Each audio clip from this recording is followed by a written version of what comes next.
네, 반갑습니다. 12월 19일 월요일 장중시황입니다. 자, 시장이 조금, 그래도 안정화되는 모습을 보여주고 있죠. 자, 이제부터는 반등이 나올 것인가. 자, 이번 주도 늦지 않았습니다. 어쨌든, 연말 랠리, 산타 랠리, 이런 것들에 대한 기대감들은 이번 주에 나와도 충분한 거죠. 그래서 반등이 좀 진행이 되어 준다라면, 시장이 올라가 준다라면, 분위기는 나쁘지 않을 것 같습니다. 지난주까지만 하더라도 계속적으로 금융투자 쪽에서 매도를 집어던졌는데, 오늘은 또 매수로 전환이 됐단 말이죠. 물론 수급이 크게 돌아선 모습은 아닙니다만, 그래도 시장 전체에 좀 활력을 불어 넣어주는 그런 모습인 것 같습니다. 코스닥은 지금 현재 플러스로 넘어가는 상태이고요. 대형주들이 일제히 회복세를 보이면서, 시장의 안정화를 빠르게 찾아가는 모습이라서 투자 심리도 같이 개선이 되어가는 느낌이라서 중소형주 할 거 없이 또 대형주 할 거 없이 전체적으로 좋은 분위기 나타나고 있습니다. 그리고 리오프닝 관련주들 반등세 계속 진행되고 있고요. 엔터주도 흐름 좋게 나타나고 있습니다.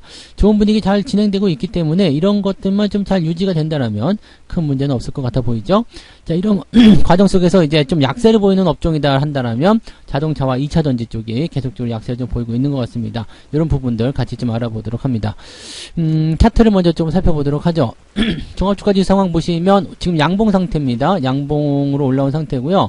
더 치고 올라가서 오늘은 한 0.5% 정도에서 2370포인트 정도 돌파해주면 좋을 것 같은데 아직은 힘이 조금 부족한 것 같아요. 외국인들 매수가 따라오지 못해서 그랬을 가능성도 있고요. 아직까지는 이제 이 데드크로스 이후에 나타나는 저점 횡보 요 구간을 조금 더 만들어야 되겠다라고 생각이 좀 들 수도 있겠죠. 어떻게 본다면은 저항에 대한 어떤 충격, 그 다음에 에너지 소모를 좀 줄이기 위해서 21선 더 끌어당기기 위한 횡보를 더 진행할 수도 있습니다. 이게 위쪽에 있을 때 쭉 넘어가려면은 거래량이라든지 돈이 많이 드는데요. 이 21선이 자연적으로 끌어내려와서 시간이 좀 지나고 나면 이렇게 넘어갈 때 아주 스무스하게 넘어갈 수가 있거든요. 그렇게 되면은 큰 비용 들이지 않고도 분위기가 개선될 수가 있죠. 자, 그래서 이런 부분들 노리는 것이 아닌가 생각되기도 하고요. 네. 자, 지금 상황 보시면은 아침에 저점을 그래도 잡았다고 볼 수는 있겠네요. 지금 일단은 올라서면서 2355까지 올라갔기 때문에 지금으로 본다라면은 반등 가능성은 열려있다 보시면 되겠습니다. 추가적으로 더 올라가야지만 좋은 모습이겠습니다만 이 정도만 하더라도 반등이 나올 수 있겠다 생각이 들 수 있는 부분이 좀 되겠어요. 코스닥 넘어가시도 마찬가지죠. 코스닥 쪽은 더 크게 올라간 다음에 좀 들어오는 모습이라서 아래쪽 지지라인 때 719포인트 정도 유지가 된다면 별 문제는 없어 보입니다. 코스닥도 지금 상승 기조 유지하고 있는 상황인데 점심때쯤 돼서 약간씩 조정이 들어가는 모습이 좀 있긴 있거든요. 근데 단계 많이 올라왔기 때문에 그런 부분들은 자연스럽게 나오는 과정이다 보시면 되겠죠. 자, 수급 한번 살펴보도록 할게요. 거래소 쪽 수급 보시면 금융투자가 그동안 매도하고 있다가 아침에도 매도 좀 나왔었거든요. 그 이후에 쭉 치고 올라가는 모습이에요. 이거 좋은 모습이죠. 그 다음에 외국인 같은 경우는 매도가 조금 줄어든 형태로 진행되고 있는데 이게 오후에 좀 더 강하게 진행될 수 있겠는가 살펴볼 필요가 있겠습니다. 10시 넘어가면서 지금 한번 매수가 전환이 됐거든요. 근데 이때 금융투자만 넘어가고 외국인들은 따라가지 않았어요. 그러니까 지수가 살짝 좋아지려다 마는 그런 형태의 모습이었거든요. 근데 이게 이제 오후에 다시 한번 좋아질 수 있다면 외국인들이 순매수 전환될 수 있다면 지수 포인트는 반등 세소 그래서 이제 상승 마감이 될 수 있는 가능성이 높겠다 보시면 되겠습니다. 전체적 분위기는 나쁘지 않은 편이고요. 금융투자가 그동안 계속해서 매도하면서 시장에 압박감을 줬는데 지금은 이제 매수를 통한 진정세를 만드는데 일조하고 있다 보시면 되겠습니다. 시총 상위 종목들 움직임 한번 보도록 하겠습니다. 오늘은 그동안 걱정시켰던 하이닉스가 반등을 좀 보여주고 있는데 아직까지 좀 부족하죠. 외국인 매수나 이런 거 더 들어와 줘야 되는데 아직은 들어오지 않는 모습이라서 조금은 부족한 것 같은 느낌이고요. 상황은 더 지켜봐야 되긴 하겠습니다만은 일단은 분위기적으로만 봐서는 부담은 크게 나타나지 않는다 보시면 되겠습니다. 그리고 오늘 같은 경우라면은 이 정도 매수가 들어오려면 외국인이나 또는 기관이나 이런 쪽에서 매수가 들어와 줘야 될 것이라고 판단되고요. 자, 삼성전자 역시도 마찬가지죠. 잘 버티고 있는 모습이라서 크게 부담될 만한 내용은 아닌 것 같습니다. 다만 이제 LG에너지솔루션이 주가가 좀 떨어지고 있는 상태인데 얘가 시총이 크단 말이죠. 그 다음에 SDI나 LG화학 이런 것도 떨어지고 있고요. 그 다음에 자동차, 현대차, 기아차 이렇게 떨어지고 있는데 2차 전지 같은 경우는 이제 다 아시겠습니다만 그 테슬라에 대한 어떤 부담감이 계속 나오는 거죠. 테슬라 주가가 계속 떨어지고 신저가 나오다 보니까 아무래도 이제 연결고리가 있는 이 배터리 관련한 종목군들이 약세를 보일 수밖에 없을 것 같고요. 그 다음에 현대차라든지 기아, 그 다음에 자동차 부품주들 같은 경우는 IRA 법안이 지금 계속적으로 발목을 잡고 있습니다.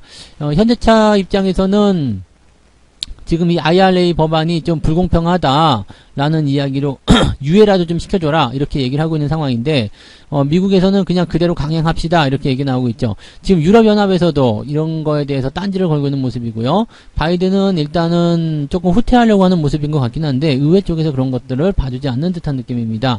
아무튼 그러다 보니까 현대차 입장에서는 지금 조지아주에 엄청나게 큰 규모의 공장을 건설할 것으로 이제 진행이 되고 있는데 이거 다시 한번 검토해야 되는 거 아니겠습니까? 라고 얘기 나옵니다.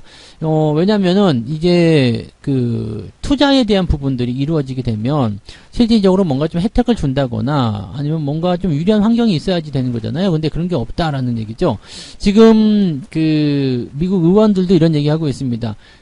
실제로 이 미국에 대한 투자가 이루어지지 않은 상태에서 혜택만 받아 먹으려고 하면 안 되는 거 아니겠느냐 라는 얘기가 있거든요. 그러니까 지금 따지고 보면은 현대차 같은 경우는 엄청나게 많은 돈을 들여서 미국에다가 대규모 투자를 하고 있다는 얘기인데 그런데도 혜택을 안 준다 그러면 니들이 뭔데? 라고 얘기가 나올 수 있죠. 그래서 이렇게 되면 경제성을 좀 따져봐야 되겠다 라는 식으로 으름장을 놓고 있기 때문에 아마 이런 부탁은 좀 들어주지 않을 수 없지 않을까요? 뭐 조지아주 입장에서도 현대차의 그 정도 큰 규모 이게 여의도의 4배 규모라고 그랬던가요? 하여튼 어마어마하게 큰 규모의 공장을 짓는다는 얘기가 있는데 그런 공장을 철수를 해버리겠다 전면 처리하겠다 여기 나오게 되면 어떻게 될까요? 굉장한 손해가 되는 거죠. 뭐 그 고용부터 시작해서 지역경제 발전부터 해가지고 어마어마한 그런 손해가 될 수 있는 부분이라서 여기에 대한 부분들은 좀 조만간 해소가 되지 않을까 생각되긴 합니다. 근데 어쨌건 지금은 거기에 대한 잡음이 좀 있다라고 판단하셔야 될 것 같은 느낌이에요. 근데 어쨌든 이런 부분도 해소가 될 부분으로 생각이 됩니다. 뭐 이거 안 돼라고 얘기한다면 뭐 실제로 뭐 막말로 이제 투자를 철회해가지고요 손해보는 장사 안 하면 되는 거거든요. 그러니까 그렇게 판단하시면 되겠고요. 아무튼 자동차들은 조금 더 지켜봐야 되지 않겠는가 라고 생각을 해보셔야 될 것 같아요. 그래서 이 부분 참고하시기 바라고요. 그 외에는 지금 뭐 현대모비스도 마찬가지죠. 이제 자동차 부품줄에서 나타난 부분이라서 그 외에는 특이사항은 없고요. HMM이 오늘 좀 반등세 보여주고 있습니다. 그리고 뭐 특별한 상황 없죠? 네, 크게 올라가거나 크게 내리는 부분은 없었고요. 두산 에너빌리티가 조금 밀리는 듯한 느낌. 요거는 조금 조심하셔야 될 것 같은 느낌이 좀 있어요. 네, 아무튼 그런 정도 나오고 있습니다. 코스닥도 넘어가 볼게요. 코스닥 쪽은 어땠을까요? LNF가 지금 마이너스 1.58 떨어진 거 말고는 특별한 거 없습니다. 에코프로비엠도 뭐 잘한 건 없습니다만 그래도 이거는 보합을 유지해주고 있죠. 근데 천보 이런 것도 다 보합이에요. 그러니까 에코프로 이런 건 보합이고요. 그러니까 이 2차전지 쪽 소재 관련한 종목군들도 그다지 썩 좋은 흐름을 보이지 못하고 있다. 대신에 나머지 종목들 뭐 스튜디오 드래곤이라든지 CJ ENM, JYP 엔터주도 다시 올라가는 모습이죠. SM이 지금 총 14위까지 올라옵니다. 네, 어우 세네요. 88,800원대 만들어주면서 분위기 딱 잡아가는 모습인데 좋은 흐름도 연결되고 있죠. 그래서 코스닥 쪽 분위기 시총 상위가 좋았고요. 뒤로 넘어가니까 조금 프리딩하긴 한데 그냥 그러려니 하시면 될 것 같아요. 뭐 특별한 거 없어요. 그래서 코스닥 쪽은 분위기가 훨씬 더 괜찮은 편이구나 라고 판단하실 수 있는 내용이 좀 되겠습니다. 자, 개별주들 움직임도 한번 살펴보도록 합니다. 개별주들은 오늘 상한가가 있네요. QRT, 미스터 블루 이것도 그 웹툰 쪽이죠. 그래서 이쪽도 이제 K 컨텐츠 관련한 부분에서 움직이는 모습일 것 같고요. 하이드로 리튬, 어반 리튬, 하이드로 리튬 이런 거 같은 경우는 2차 반등인데 자, 상승권 이제 이 상위권 그 고점권에서 반등이 나가는 부분들은 항상 정고점 돌파가 있는지 여부를 보셔야 됩니다. 정고점 돌파가 없는 상태에서 꺾이게 되면 굉장히 큰 부담이 될 수 있어요. 지금은 상한가이기 때문에 추가 상승이 어떻게 나올 것인지 좀 보셔야 됩니다. 그래서 요거는 뭐 오늘 같은 날은 팔 필요가 없겠습니다만은 네, 잔량 좀 볼까요? 59만 주. 그럼 오늘은 안 파셔도 될 것 같아요. 그죠? 오늘 같은 날은 안 파셔도 될 것 같은데, 일단은 내일 또는 그 이후의 상황이 정고점 넘지 못한 상황이다 그러면은, 거기서는 매도를 좀 고민해 보실 필요가 있습니다. 그래서 그런 정도는 참고하시면 될 것 같고요. 뭐 특이사항은 없습니다. 근데 그런 정도. 금양이요 또 올라오는 모습인데, 마찬가지죠? 직전 고점 넘어가는지 여부 확인하셔야 되는 거고, 반등이 나가는 부분들이 있지만은, 위에서 털어먹기 위한 모양새의 어떤 기술적 반등이라고 한다면, 반드시 조심하셔야 되는 입장입니다. 그래서 단기적으로 많이 올랐었던 부분들이 그런 쪽으로 만들어지고 있고요. 오늘은 로봇 관련주도 조금 올라가는 모습이 있네요. 로보 이런 것 같은 경우 조금 상승하는 부분이 좀 있고요. 뭐 특이사항은 없는 것 같아요. 오늘은 뭐 특별히 많이 올랐다, 뭐 내렸다 이런 부분 별로 없을 것 같은데 상승은 셀토린 헬스케어가 1.7% 상승한 것으로 상위권에 유지가 되어 있습니다. 요 정도라고 보시면 될 것 같아요. 자, 하락률은요. 특별한 게 없죠. 오늘 특이사항은 없는데 10% 넘는 하락률이 없어요. 그러니까 오늘은 상승 쪽으로 많이 기울어져 있다고 보시면 될 것 같아요. 가장 많이 떨어진 게 이제 지니틱스, 그 다음에 이리아 이랴. 이건 지금 조정 나올 것 같아요. 그죠? 네. 계속 올라갔다가 떨어진 부분이라 1200원 정도까지는 주의하셔야 될 것 같아요. 인디F, 더 코티, 이런 것들 오늘 하락세 좀 보이고 있는데, 낙폭이 크지 않으니까 큰 문제 없습니다. 대신에, 하락 포인트도 1.98. 아까 플러스 1.7이었죠? 근데 마이너스 1.98이에요. 그러니까, 이렇게 보면은 많이 떨어진 종목은 별로 없는데, 대신에 하락 쪽으로 좀 기울어져 있는 그런 상황일 수도 있겠다. 이 정도 판단이 되실 것 같아요. 이게, 보합 수준을 유지하고 있기 때문에, 뭐가 더 잘났다라고 판단하기 좀 어려운 상황이지만, 조금은 이제 하락 쪽에 좀 기울어져 있는 모습이 좀 있다 정도까지만 생각하시면 되겠고요. 그렇다고 해도 나쁘거나 그런 건 아닙니다. 분위기가 그렇게 이상한 모양새는 아니기 때문에 괜찮아 보입니다. 자, 그러면 이제 매매 동향 한번 살펴보도록 하죠. 기관 쪽 움직임 삼성전자 순매수 있고요. 그 다음에 HMM 네이버 순매수 들어왔고요. 그리고 SK하이닉스, 삼성전자 하이닉스 순매수 들어와 있어요. 카카오, 항공공주 등등등 해가지고 엔터주들 매수가 좀 있는 것도 있고요. 그 다음에 철강, 전력 관련한 종목들 매수가 되어 있습니다. 자동차를 지금 매도하고 있는 모습이고요. 그 다음에 SDI 같은 경우처럼 LNF 이런 것들처럼 매도가 좀 있는 모습이에요. 그러니까 조금 주의해야 되는 경제 대상들 매도가 좀 있고요. 자동차가 여기에 포함되어 있다라고 판단하시면 되겠습니다. 외국인들 한번 보도록 할게요. 외국인들 비슷할까요? 네, 외국인들은 LG에너지솔루션 요즘에 계속 팔아먹는 모습이고요. SK하이닉스, 삼성전자 열심히 사드립니다. HMM, 카카오게임즈, 항공우주, 카카오, 금양, 포스코홀딩스, SM, 이 엔터주들도 많이 있고요. 금융주 섹터 많이 있고요. 이런 쪽으로 보시면 될 것 같고요. 매도 같은 경우는 자동차가 있고요. 2차전지, 그 다음에 네이버, 이런 쪽으로 진행되어 있네요. 자동차 부품주까지 포함되어 있습니다. 한국가스공사는 왜 지금 당이 좀 올라서 그런 건가요? 날씨 춥다고 그래가지고 보일러 많이 돌리실 텐데 가스에 대한 부분도 많이 나올 텐데요.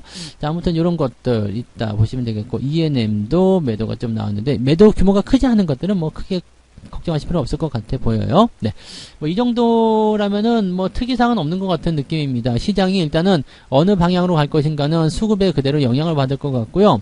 지금 이 저점을 통과해서 반등으로 연결되는 상황이라면, 일단은 주 초반 기점을 해가지고 주가 상승률이 계속 진행돼야 될 것이다. 이렇게 보시면 될 것 같습니다. 아직 안고 가야 될 문제, 해결해야 될 문제들이 시중 상위에 많이 있기 때문에 이 부분들은 조금 경계가 좀 필요하긴 한데 그렇다고 해서 그렇게까지 위험하거나 그런 모습들은 아닌 것 같아 보입니다. 일단은 오전은 관망세 유지하시면서 진행하시고요. 시장 상황이 변화를 어떻게 만들어 가느냐에 따라서 오후에 추가 매수가 들어가든 식규 매수가 들어가든 그런 식으로 대응하시면 될 것 같습니다. 그런 정도 보시면 되고요. 그 다음에 다우데이터 오늘 매도가 들어갔습니다. 전량 매도로 들어갔고요. 직전 고점 넘지 못하면 안 된다고 그랬죠. 그러니까 이 많이 상승한 고점 부분에서 반등은 이해하는데 그 이후에 이제 변화가 어떻게 나오냐에 따라서 매도 포인트가 달라진다는 것만 아시면 되겠습니다. 그래서 오늘은 요 종목 다우데이터 전량 매도해서 차익 실현했다는 거. 이게 월급 종목이었기 때문에 알려드립니다. 저도 계좌에서 싹 다 팔알고 매도를 쳤습니다. 그래서 그 부분들 참고하시면 되겠습니다. 그 정도까지입니다. 100% 정도 수익 나왔네요. 네. 자, 오후에도 여러분들 성공 투자 좀 이어가시기 바라고요. 네, 느긋하게 가세요. 네, 조급할 거 하나도 없는 장이니까 천천히 잘 지켜보면서 대응하시면 좋은 결과가 분명히 있을 겁니다. 자, 오늘 여기까지 하고요. 저는 저녁 시황에서 다시 오도록 하겠습니다. 마감 보고요. 네, 마감 시황 다시 올게요. 오후에도 화이팅 하시기 바랍니다. 고맙습니다. 본 방송에서 제공되는 모든 정보는 투자 판단의 참고 자료이며 투자의 최종 책임은 본 방송을 이용하는 본인에게 있습니다.